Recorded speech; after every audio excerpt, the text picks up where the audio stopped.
Hi everyone, this is Jacqueline from She Rises Studios, and welcome to today's Light the Torch ceremony where we celebrate transformational stories and soul-led work. Today, we are shining the light on Kim Beam, intuitive, energy healer, and author of Dancing in the Light, A Guide to Awakening.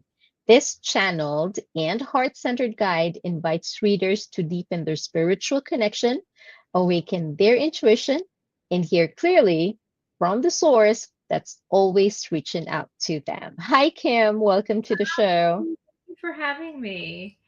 Well, I'm so excited to have you today. I'm so excited about this new book that you have. What sparked, what was the spark that led you to write Dancing in the Lights? Um, so I feel like a lot of people are looking for more right now. I feel like there's been a lot of questioning about, is there really all this is? Is there more out there for me? And I think there are a lot of people who are stepping away from organized religion, and they're stepping away from maybe the inheritances their family has given to them about faith, Mm-hmm. and they're asking their own questions. So, dancing in the light is a way of finding freedom for your own spiritual path.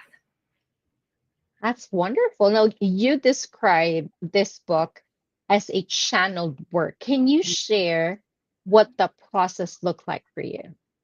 Well, it's really simple. It's simple for me, but it sounds like yeah, it might be hard for other people, but um, I have a really close connection with the what I call source in the book.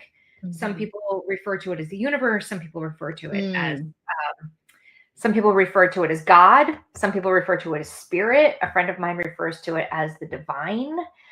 This is something mhm. I say like in the introductory section of the book, and because I have that really close connection to my own spiritual team, I am able to hear really clearly. And so I basically opened a Google document and spoke into the Google document and channeled. So I opened myself up for my spiritual team to speak directly through my body without me being involved. Because when I Mm. get involved, I put my ego on it and I start putting my second guessing on it and I start putting my thoughts on it. And then I like muck it up.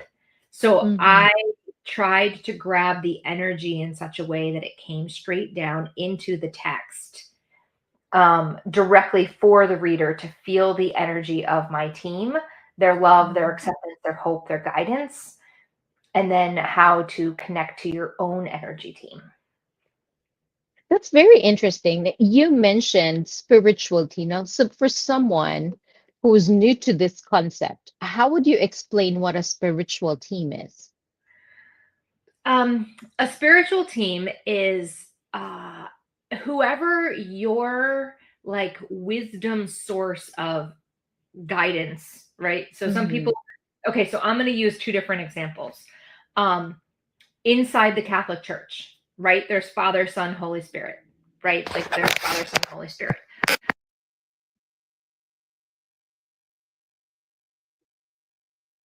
So sorry, Kim, I think we just lost your audio.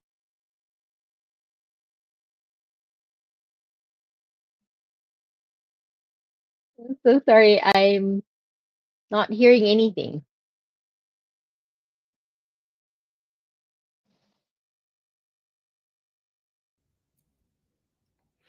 So I'm going to use like Catholicism or Hinduism as an example because Mm.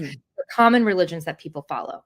So if you're Catholic, right, you you have Father, Son, Holy Spirit that you talk to, but you may also choose to talk to Mary, right? People talk to Mhm. Mary.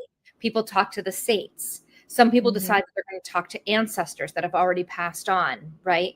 And so you've got a whole host of people. Now, some people really connect with like one saint over another saint. They're like, I talk to Mary all the time, or I talk to St. Jude all the time, right? Or I talk to St. Thomas all the time, right? And so you sort of choose who you're going to chat with when you're doing this. And then with Hindus, they have a whole bunch of gods, and some people decide to pray to Ganesh, right? Ganesh, Mhm. or they pray to other gods. They have multiple gods inside their system.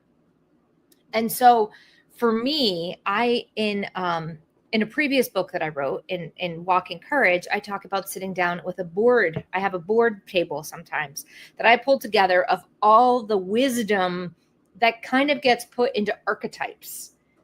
Like Athena's an archetype. I throw Joan of Arc on there because I've always had a connection to her because she heard from God and then she did amazing things. And so, and like in things that nobody in her culture was doing, right? Yeah, she might have been burned at the stake for those things, but she still did them, right? And so she became somebody I kind of wanted to emulate.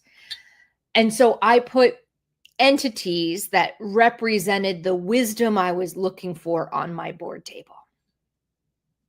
And then I would sit and like pull that wisdom energy together and then talk to those entities as if they were still there. And then because the energy is still there, their energy leaves a signature, you're able to tap into that signature. I have a friend who says that her spirit team is basically Athena and the goddess Isis from Egypt.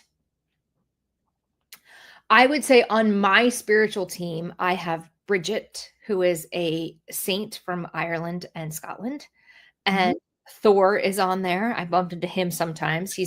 He's really direct in a very good way. But I also just like have gentle kindness generally up there that I don't know exactly. It doesn't have a name, but I've learned their voice and I've learned how they talk to me and I've learned how they give me guidance. And I've also learned how my ego talks to me, which is the big loud voice that tells me all the time that I'm wrong and I'm failing and I'm never going to get anywhere. So I know the two voices of the encouragement, the kindness, the direction versus the naysayer who just tells me I'm a dork all the time. Right. And now the wonderful thing about your book is that this is not just, your typical book that somebody reads. It also is a handbook.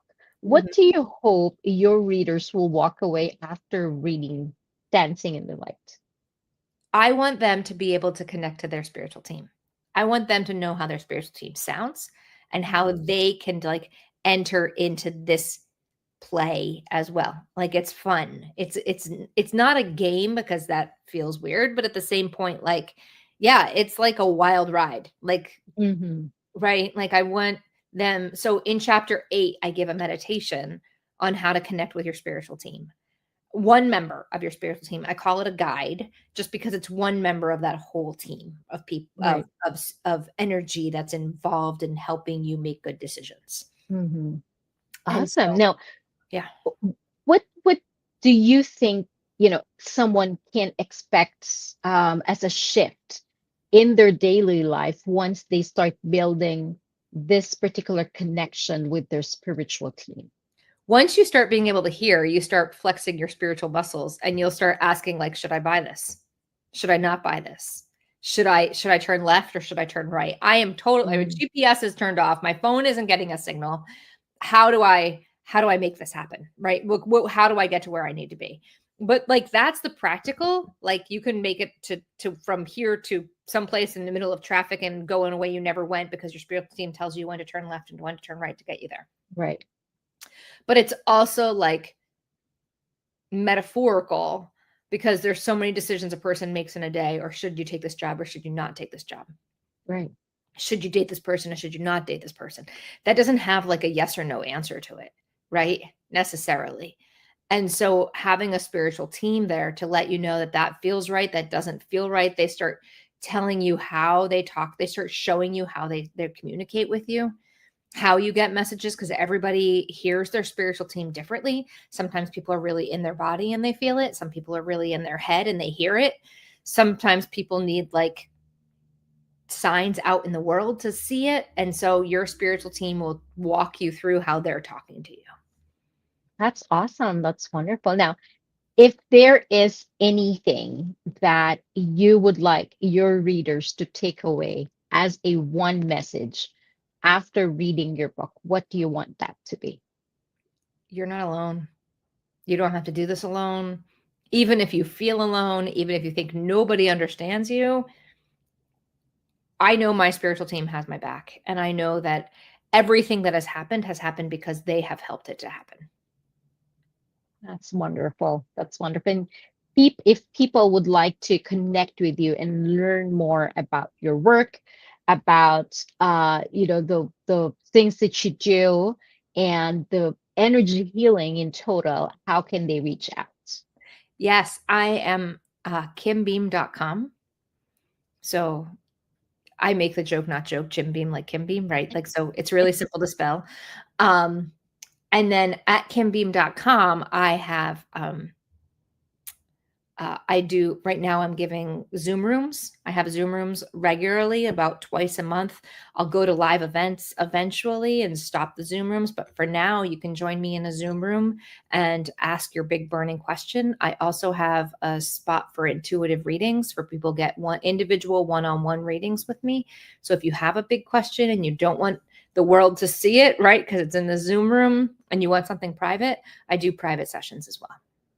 That's awesome. Wonderful. Well, thank you so much, Kim. Thank you for sharing your wonderful book with everyone else. Kim Beam's Dancing in the Light. This is not just a book, it's an invitation to step into a more connected, more meaningful, and awakened life.